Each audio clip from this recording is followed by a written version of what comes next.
Good morning and welcome to Dominion Television, your channel of choice where we give you everything entertainment. Right now, this is Dominion Sports. We're giving you all sport updates on the go. I thank God it's Friday. You're going to enjoy every weekend action for you to look forward to for the weekend. We'll be giving you top-notch analysis, from the world of the local stories to the Falconet update, the World Cup qualification against Rwanda. Also, we'll be looking at the CHAN results for yesterday and also today. And also, we'll be looking at the Tigers. They played a friendly against Guinea ahead of the preparations for the AfroBasket in 2025, August the 12th in Angola. Also, we'll be looking at the Ballon d'Or. Yes, we have so much to discuss about that this morning. And also remember, the world of transfer ever buzzing, ever blazing. We'll be looking at that update right there. What's Chelsea saying? What's Manchester United, what's the camp of Manchester United looking at ahead of next season? And also, we'll be looking at top-notch analysis across other sports in the world. Right here, I'm a big portal one me, and I have Samson Balogun, official captain, to give me top-notch analysis, in-depth insights of what to expect this morning. Good morning to you, Samson. You look amazing. Good morning to you, Toluwani. Yeah. It's a really nice time to talk sports on this dial. Well, welcome you all to this show, and as you know, we give you the best. This is where we give you unbiased analysis and undiluted reportage. I mean, actually, what Samson would do is to give you unbiased, an undiluted report analysis right here, on Dominion Sport. Moving away from that, let's look at the local stories.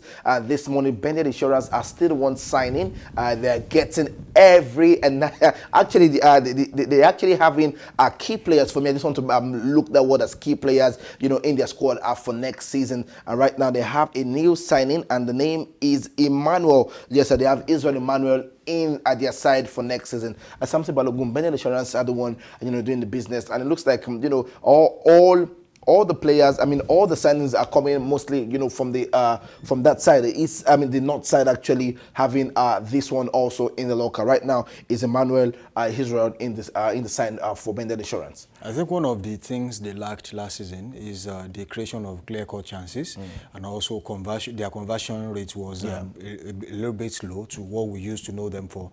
They used to be a team, free-scoring team, and scores goals at will. But last season, sort of dried up a little bit. Yeah. And one of the things you will do as a technical advisor or maybe a coach per se is to look into your team and see, do we need an attacker, or do you need a midfielder who will create these chances, or probably you need an out-and-out striker that can actually convert the chances that we have. Because the joy of a team is to have a striker that can convert half chances. Yeah. And if you don't have that kind of striker in your team, automatically there's a lot you need to be looking into, and that includes recruitment. Yeah. And that's exactly what Bendel Insurance is doing right now.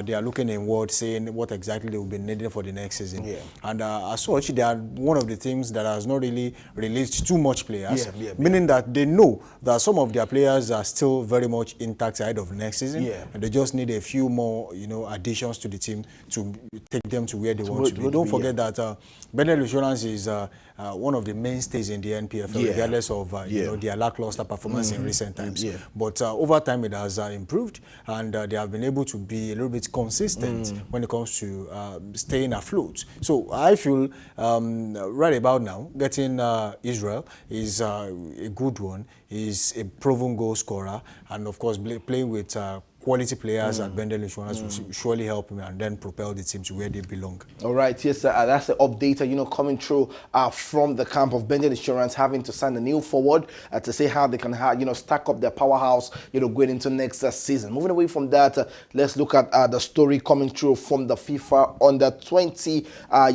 World Cup qualifications, where Adaku, invited 5 players for the Falconets against Rwanda.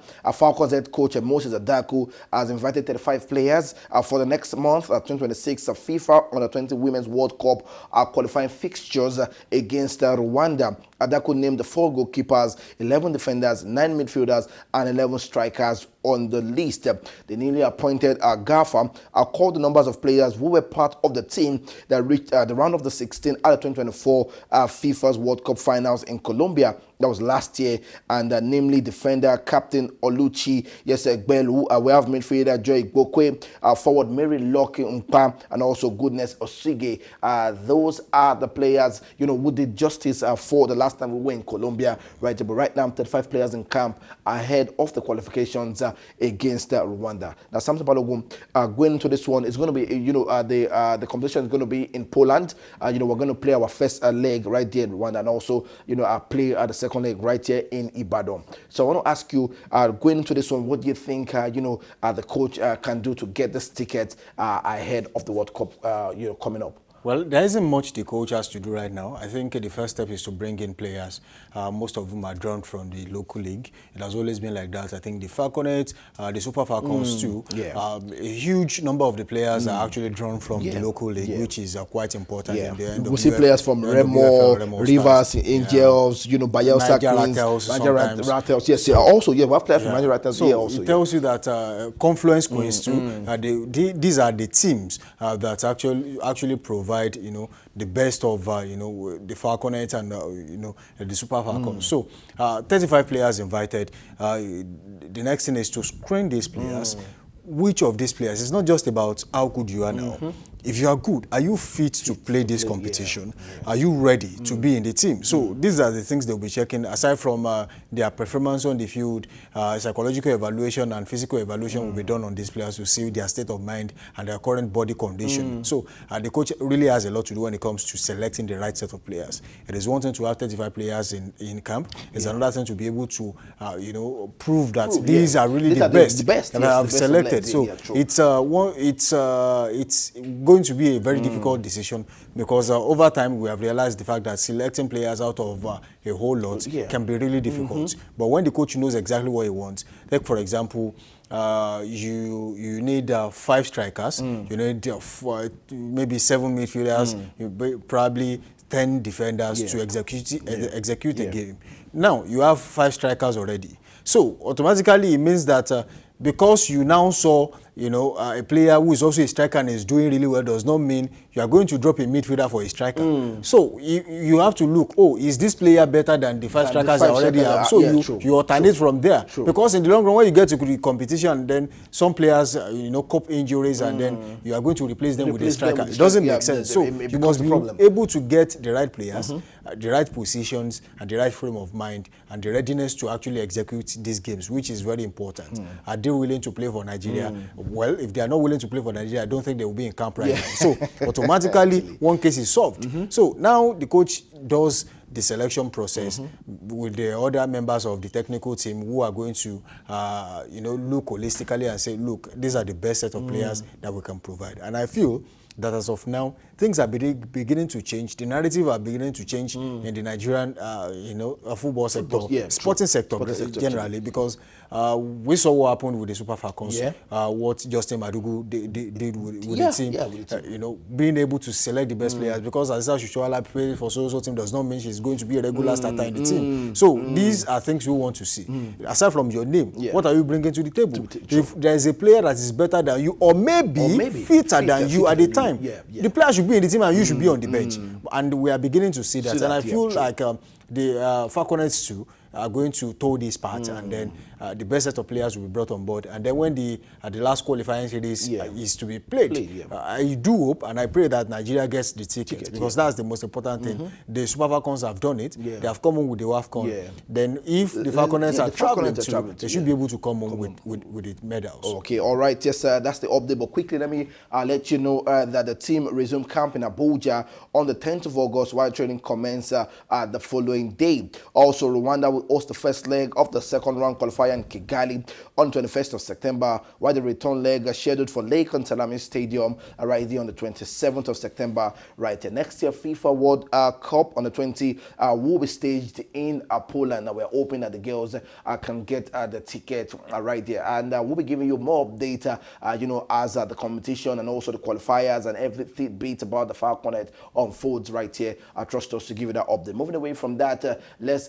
get straight into the world of basketball, where the Tigers are preparing out for the Afro Basket right in Angola from the 12th of August. And quickly, they had a friendly game, and they had that one 78-72. They had to nick that one through to see that one out. But quickly, let's look at the Group B the Group B phase 4 out of the Tigers. They have Nigeria, they have Tunisia, Cameroon, and Madagascar. How far do you think these players can go in this competition? Looking at what has happened in recent times with how far the government have been able to celebrate the athletes who are doing us proud right here on the big stage. Do you think this also can be a motivation, and how far do you think these boys can go? Because if you look at it, most of these boys are just coming in, from their own, club side down to Nigeria. Not so much chemistry, and I just feel that it's just. Do you feel it's going to be individualism, being part of play in this, competition for the Tigers also? Well, I don't think it's their individual performance is going to be an obstruction to success. Though it is quite important that players play together, get used to how so person plays, to how I play, and see how we can come together and say, look, if this style of mine doesn't suit the team, I think I have to play the way the team wants to play, at least to get the medal. But then, one of the things that will motivate them is that in the last 1 month,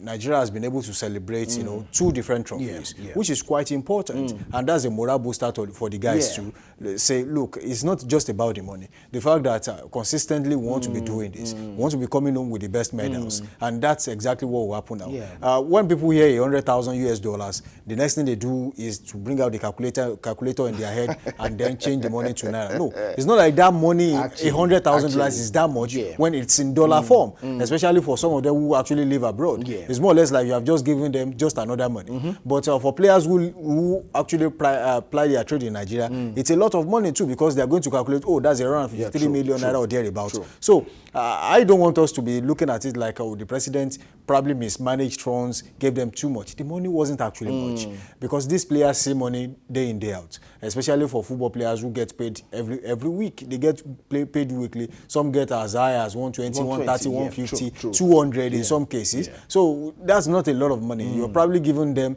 for a competition what they would have earned probably in a week or 2. So I feel like it's going to be a morale booster, but the coach has a lot of work to do as we speak. I feel in his mind, and of course in his head right now, he has selected the best set of players that he feels will execute this competition.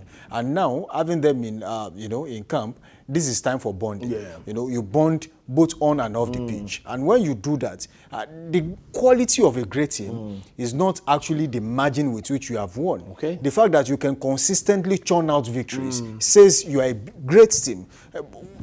A big team is different from a great team. You can be a big team just by name. Oh, the D Tigers, it's obviously the name is big. But then, will you be able to churn out victories no matter how tight it will be? Look at the Tigers against Mali. It was so close, but in the long run, the soccer punch came at probably that was the last throw of the game, and then that was what sealed the game. Like, no, you are not coming back into this game, and that's how a big team and a great team react. You must be able to churn out victories, regardless of how tight, how close, and how challenging the game is to you. So I feel the Tigers can actually pull this off, regardless of the time frame.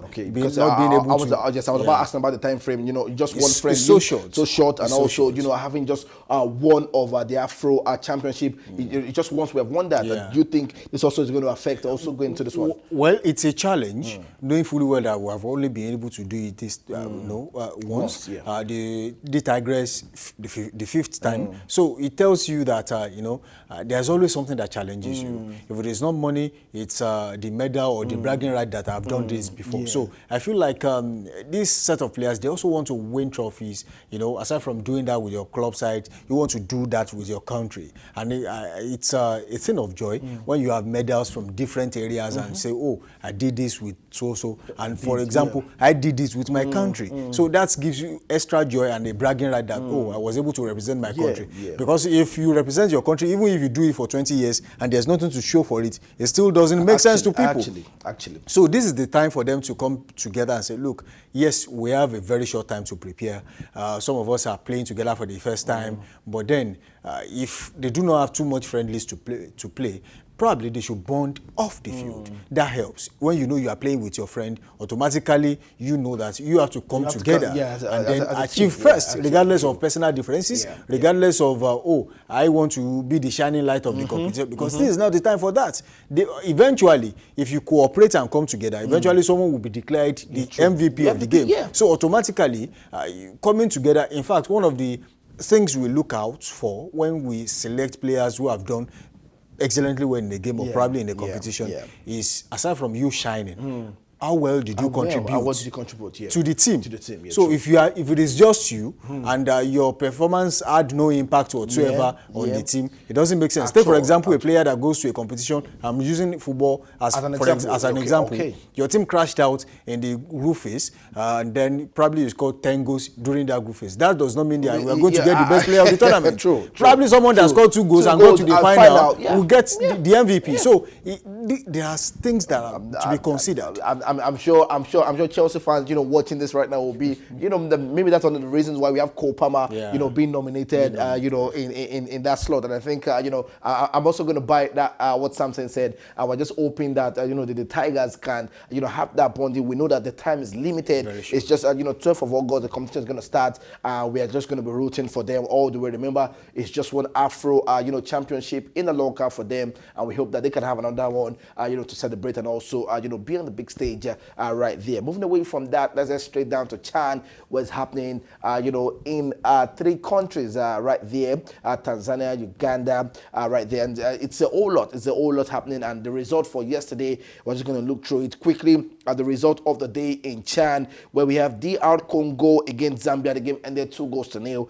We have Angola against Kenya. The game ended 1-1. Now, the game for today is going to be a big one. Algeria against South Africa. And, this league, they produce the best of talent when it comes to, when it comes to, African football right there. And you still have, this home-based player, playing in the mainstream of their main team right there. And we also have game against Uganda. But I know, your focus is going to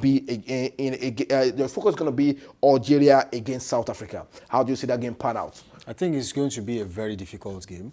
It's going to be a game of, who's better, even though the better team might not actually win the game. The most prolific team in front of goal might likely carry the day. Because when you look at the situation of things, you see that these are the teams that provide probably the best player in Africa that play in Africa. True. Because the South African team is constituted mainly with players that play the PSL. Yes, you're right. The South African league. Right. And the Algerian team too is constituted of players who actually play in Algeria. And some of these players, a huge number of them, actually play for the national team. If they are not making the first team, they are probably sitting on the bench. So if you are not that good, you won't be competing for sports with players who actually play their trade abroad. So this is going to be a challenging encounter for both teams. I see 2 different teams, 2 different game plans, 2 different ideas, and of course, both of them looking for who is going to come out on top in the game. But when you look at the Algerian side of it, not Africans, they know how to maneuver their way when it comes to the competitions. When you look at what happened to the Super Falcons against Morocco, that's one thing CAF has not been able to address. Even when you are playing them, someone somewhere is flashing your face with laser. So it doesn't make sense. It's one of the cheat codes we currently have in football that only North Africa. It should not be. Only North African teams are currently doing this. Even if you play them with the CAF Champions, the CAF Confederations Cup, they are always doing that. So why do we have that and CAF has not been able to address that? Is it because they are too important to be probably fined or sanctioned for doing such? I do not know, and I hope Patrick Motsepe will be out there to say, probably explain exactly what's going on. Because this has happened consistently and has affected teams that are not interested in cheating. So let's now face the game. South Africa is a team that, they make the loudest noise in the stadium because they will always come with their vuvuzelas. So these 2 teams coming head to head, I see there's going to be a thick battle in midfield because majority of the players you will see in the South African midfield actually play for the national team. Yeah. And when you look at forwards, some of them actually for Algeria, they play for the national team. So it's going to be a keenly contested encounter. And I see South Africa, you know, containing the game, probably having a huge chunk of the possession. Yeah. But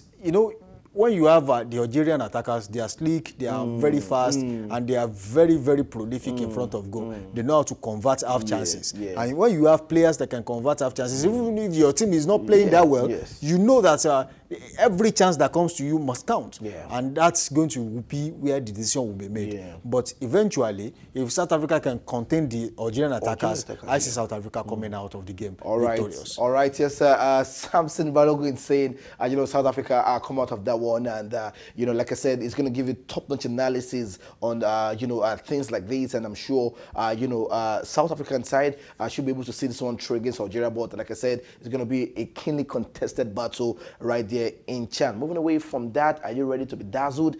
Because we're heading straight down to the Ballon d'Or, the 63rd. We're talking the 69th, yes, ceremony of the Ballon d'Or set for September the 22nd, 2025. Trust me, I'm dazzled already at seeing how the nominees are popped out, you know, right there. But let's kickstart with that. The Ballon d'Or is set for September the 22nd, right there. And let's kick off with the Copper Trophy. Let's kick off with the Copper Trophy. We have Boadi right there of Lille, you know, playing in France. We have Paco Bas of FC Barcelona being nominated. We have Desire Doué also being nominated. Estavio, you know, also Chelsea. now Chelsea. We have Dean Olsen now of Real Madrid. Also, we have Miles Kelly now of Arsenal. We have Mora, yes, playing for Porto. We have João Neves of Paris Saint-Germain. We have Lamine Yamal of FC Barcelona, and Kenny Yildiz of the Old Ladies of Turin, Juventus. Now, quickly looking at this main Copper Trophy, all the names selected deserve the nomination for you. Absolutely. Okay, so what do you think deserve this one the most? I think when you look at, I'm going through this list of players. You know, there are some players who never. They didn't really get the chance or the publicity that other players get, but eventually they were able to show, regardless of whatever it is comes their way, that look, I am a very good player. That's I'm talking about Estevao. You know, the Brazilian league does not get the kind of coverage the French league or probably the Portuguese league or the English Premier League would get. But eventually he showed the whole world. That made Chelsea to go down to Brazil and say, look, we are bringing this player to the EPL. So this is, though he might not really get the award, but he showed that, oh, look, there are players outside the top 5 leagues in the world that are doing really well. But for me, I would prefer to do Desire Doué of Paris Saint-Germain, because when you look at his contribution, even though when he got to the final of the Club World Cup, he was silenced. I don't know if it was the game plan of Chelsea, but all through the season, he wasn't a regular starter until at a point in the season when he popped out and said, look, I deserve to be in this team. And as at that time, Dembele was doing really well. Desire Doué was meant to play on the right. So Dembele was shifted up front to play anywhere on the field because they wanted, you know, Desire Doué to be in the team. And it did not disappoint over the season. It was always doing well.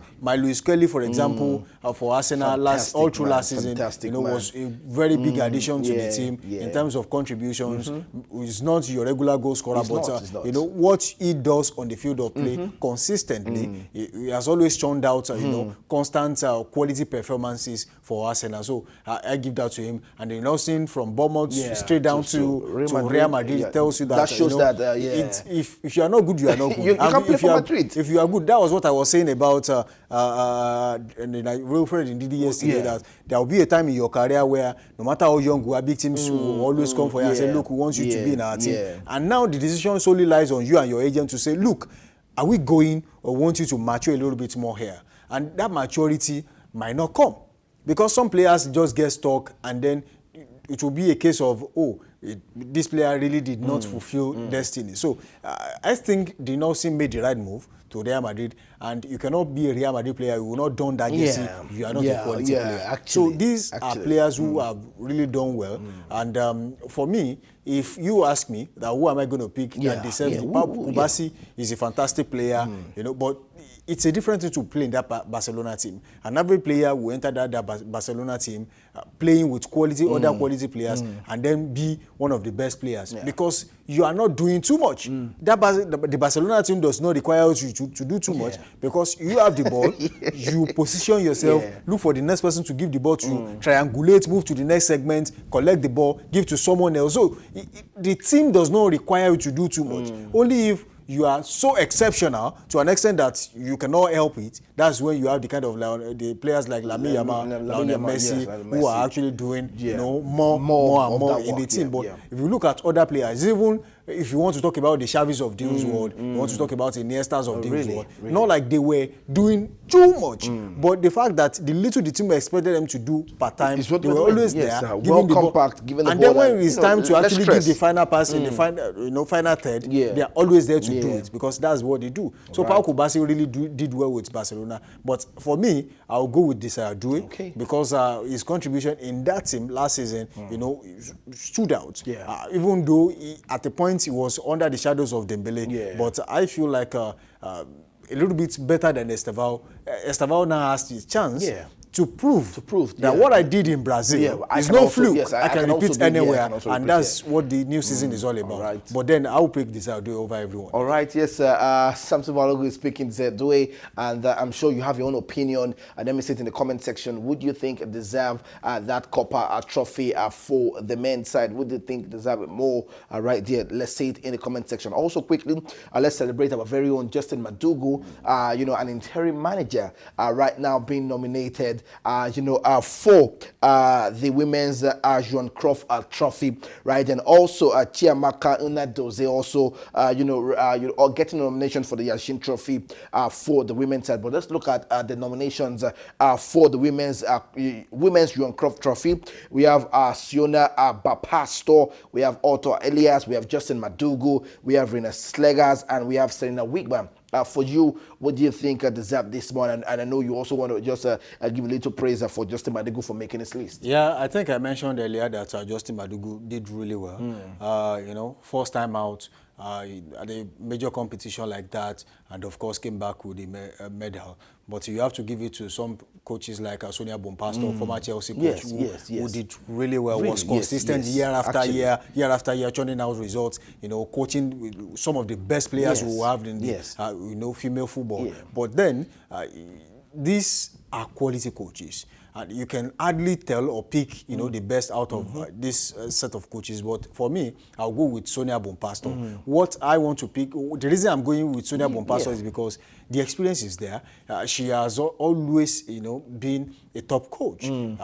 Got to Chelsea, transformed the team, made them, you know, top three, and also won the league at some point, back to back. So it shows you that you know, she has been there, and even after she left the team, transferred to another team, she's been doing really well. So I feel Bonpastor deserves this. Actually, you don't think Serena Wigman also, you know, having what she did with the England squad back-to-back Euros, you don't think she also deserves this call for you? Well, I'm not saying Wigman does not deserve it, and I'm not saying you know, Bonpastor is the best, but I spoke about consistency.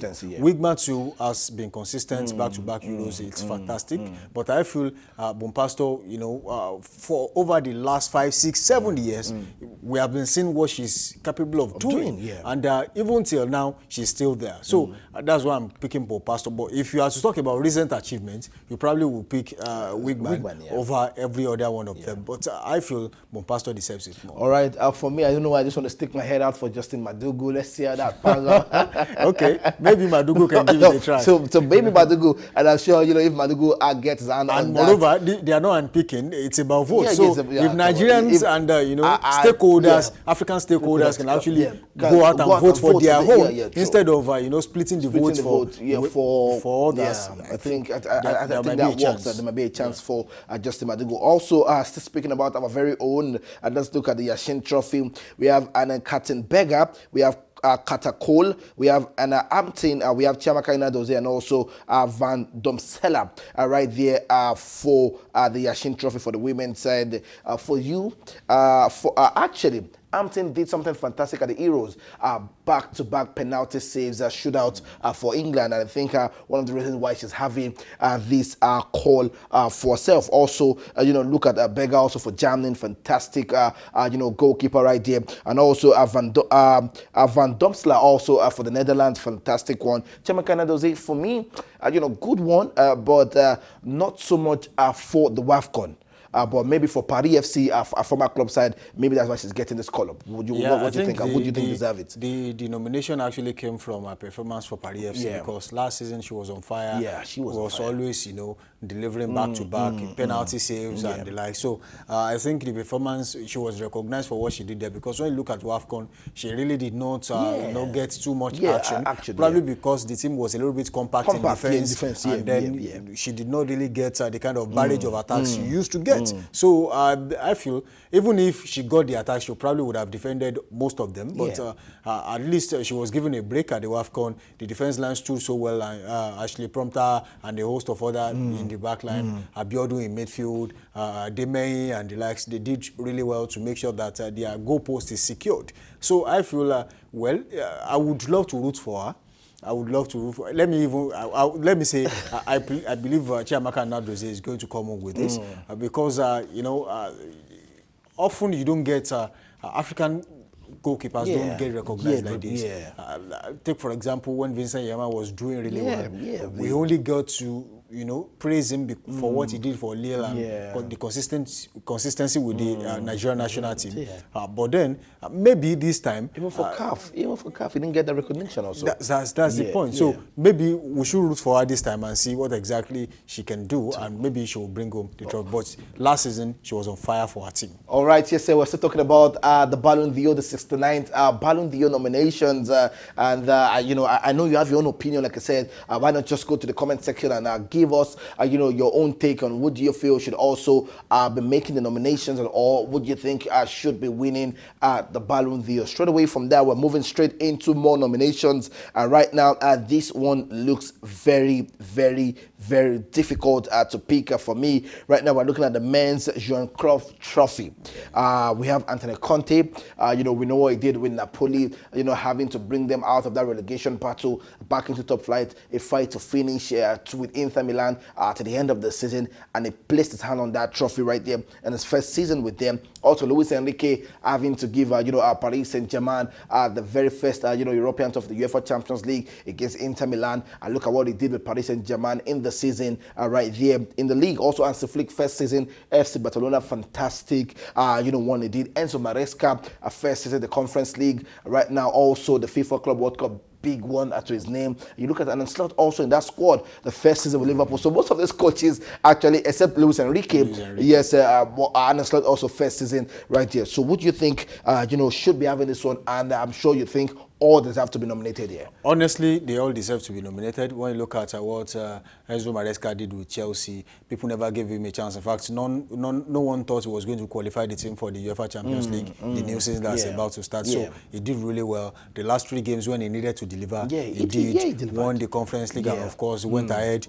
to defeat the almighty Paris Saint-Germain at the final. That was a whitewash for me, for a team that was underrated, that people thought it was going to be a stroll in the park so maybe round of 16 for Paris Saint-Germain. Chelsea should be done with that. So I think he did really well, and for me, you have to give him his flowers coming into a big team for the first time, and of course he delivered. And also when you look at and Slots for Liverpool came in to the team after the departure of Jurgen Klopp, slotted in perfectly well, was able to churn out victories after victories, and eventually they were able to finish. I'm sure you know what to use that statement. I was hoping you use that statement of maybe he just worked with the pattern of Jurgen Klopp and just he had his own ideas. But I his own ideas. But don't you think that the idea was not really implemented? Maybe this season is going to be implemented. He had his own ideas, and you could see flashes of his own, ideas in the team. But you could also see the impact of Jurgen Klopp in that team. His imprint is still there, and you cannot totally erase that from a team, especially when the coach just left. Maybe after 2 or 3 seasons, you will see a totally different style of play, totally different mentality for the players. But then Jurgen Klopp's handwriting was still written over the team last season. But that does not take away the fact that Ancelotti was in charge, was able to steer them, to victory, and then that for me is a lot to praise him for. And when you look at other teams too, Hansi Flick also did really well with Barcelona. Was able to, at one point it almost became a shooting practice between Hansi Flick and Ancelotti. He more or less like disgraced Real Madrid last season, and that was fine because that's the job of a great coach. So when you come on board, regardless of the situation, how young the players are, these are not complaints you should be giving. You should always know that you have to deliver, and he did just right. But when you look at for me, regardless of what every other person would say, I will go with Luis Enrique, because over the years, the last I think 2-3 years, he was able to get rid of the so-called big names in the team. Yeah, he did that. He did massive, and then brought in bold statement. Bold statement. Brought in fresh players, young players. Some of them, only Dembele, had the name, but then really did not perform to expectation at Barcelona, and even at Borussia Dortmund, it's not like he was that a good player. Though he's fantastic, had good speed, can dribble, has good eye for goal when he wants to. Sometimes he wastes too many chances. True. But then at Paris Saint-Germain, he seems rejuvenated. A different player. Look at players like Desire Doué, also doing well. After getting rid of players like Neymar from the team, went ahead to Napoli, brought in Kvaratskhelia into the team, and then it's a blend of young players, consistent ones, and also some old ones like Fabian Ruiz, who has been around for a long time. But then when you look at their midfield, young players. Yeah, you see Vitinha, João Neves. These are quality players. And when you look at the defense too, they are young players, except for Marquinhos, who has been there for a long time. So Pacho, Mendes, he has been able to blend these old ones with the young ones and got to results. What they could not achieve when they had the best names in football, Messi, they were Neymar, able able to do when players that people relatively do not count to be, superstars came on board. So except for Kvaratskhelia, that had a wonderful performance with Napoli the season before the last, and for Dembele, whose name is almost everywhere, though not for all the times the right reason, sometimes injury, sometimes for performances below par. But the name was there. The potential was there, and last season he was able to show the world what he was capable of doing. So with this kind of team, if you are now able to do what the likes of Zlatan Ibrahimovic could not do for them, Edison Cavani could not do for them, Neymar could not do for them, Lionel Messi could not do for them, and then you come out with this kind of team and say, look, we have won, the Ligue 1, also the UEFA Champions League. Though when they went to the Club World Cup, they fell short a little bit, but it's fine. You don't win everything. Sometimes an attempt is fine too, and they were at least they are the only team guaranteed of a place in the Club World Cup come the next one as we speak. So it tells you that they have been consistent even with the current set of players they have, and I still see them winning more trophies going forward. So I'm going with Luis Enrique. All right, yes, sir. Samson's going with Luis Enrique right there for the men's trophy in the Ballon d'Or. Right now, with no previous winner nominated, we have a first-time Ballon d'Or winner this year. And also, so quickly, I'm just going to give you a quick bit of that. Also, Cole Palmer, he's a Conference League winner, a Club World Cup winner, and had the Ballon d'Or nominee. Also, let me inform you that we have 3 African players have been nominated for 2025 men's Ballon d'Or. We have Guinea's man, Serhou Guirassy, who plays for Borussia Dortmund. We have Morocco, yes, a man, Achraf Hakimi, and also the Egyptian king.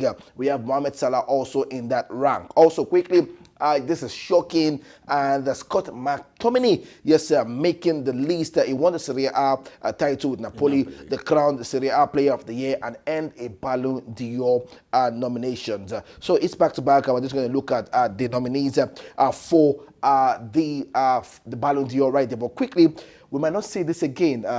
Samson, Ronaldo, Messi, I think it's over. Finally. Finally, it's over. The shocking one, again, is that no former winner was nominated this time. And it tells you that an era has ended. A new era has started. It's just starting. And that's what we want to see in football. The dominance of Lionel Messi and Cristiano Ronaldo was something to behold. Yeah. People wanted to see the competition was there. These are players that churn out quality performances back to back every season. And to say that one player scores 50, 46, sometimes more than that. There was 91 goals in the calendar year. What are we doing? I mean, this is not basketball, but they did it. Yeah. And I don't see any player coming back to do that. Yeah. Not with the current set of players we have now. I want to believe that it's a new dawn. Yeah. New set of players they have the the floor to actually do what they know how to do. Yeah. But my fear is that we will now see average players that are not doing so fine winning the Ballon d'Or. That's exactly what will happen now. Because when you look at the current set of players, only a few of them you will say, oh, this is a top player. We no longer have the set of quality of players we used to have. Take, for example, there used to be an AC Milan team, that had the likes of Clarence Seedorf at the same time, Ronaldinho, quality players, Alexandre Nesta, David Beckham, all in the same team. These are glorious players, but you cannot have that anymore. There used to be a Juventus team. They had Mauro Camoranesi, they had Pavel Nedved, they had Gigi Buffon, all in the same team. These are quality players. David Trezeguet in the same team. But then you cannot have that kind of team anymore. So it means that the football has there's a shift. Yeah, there's a shift, There is a new era. And how well can we manage this new era? And one of the things that distorted, the growth of football, and, we no longer have as much talented players as we used to have. Before, it used to be talent before training. Now it's training before talent. Before talent. Now, if you train so well, you find yourself a team and you play football. But people will know this guy is not that talented. But how will we get to a stage where we will now look for talent before we start looking for putting in the effort? The days of Lionel Messi, people who saw the talent before they now started putting in the effort. Even players like Eden Hazard and the likes, the talent was there. You could see for yourself that this is a talented player. Those are attackers. Let's talk about defenders. There used to be a Giorgio Chiellini, Andrea Bazzagli, Alessandro Nesta. These are quality players that played the game. But John Terry, for example, Nemanja Vidic, these are quality players. Ricardo Carvalho that played for Chelsea. But then you could see that even as a defender, the talent was there before the hard work started coming in. So at this point, I feel like football has changed. And we'll now start seeing players who are not so special, claiming the Ballon d'Or.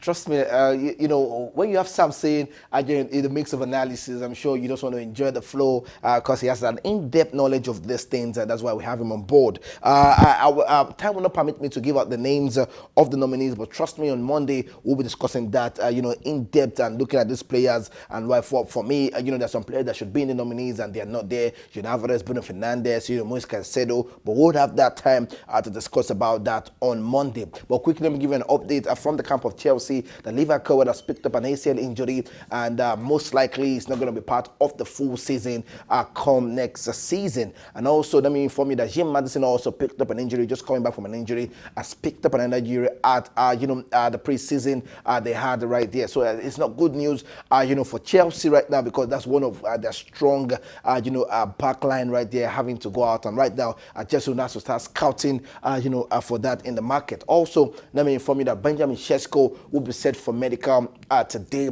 Manchester United, it looks like, it done deal already. It done and dusted. 5-year deal is what we're going to see for Benjamin Sesko right there for Manchester United. Also, let me inform you that Alejandro Garnacho looked like a man set, to be on his way to Chelsea. That's the update we're also getting this morning from the world of transfer.